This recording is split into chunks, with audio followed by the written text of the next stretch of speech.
Kita ke informasi lainnya, Saudara. Pemerintah menegaskan akan tetap membayarkan gaji ke-13 dan THR bagi aparatur sipil negara di tengah langkah efisiensi APBN 2025. Kepala Komunikasi Kepresidenan Hasan Nasbi menegaskan belanja gaji pegawai tidak termasuk pos anggaran yang terdampak efisiensi.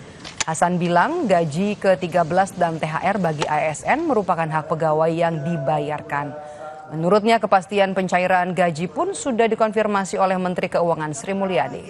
Selain gaji pegawai, Hasan Nasbi menyebut pemerintah tidak akan memotong anggaran terkait pelayanan publik hingga bantuan sosial.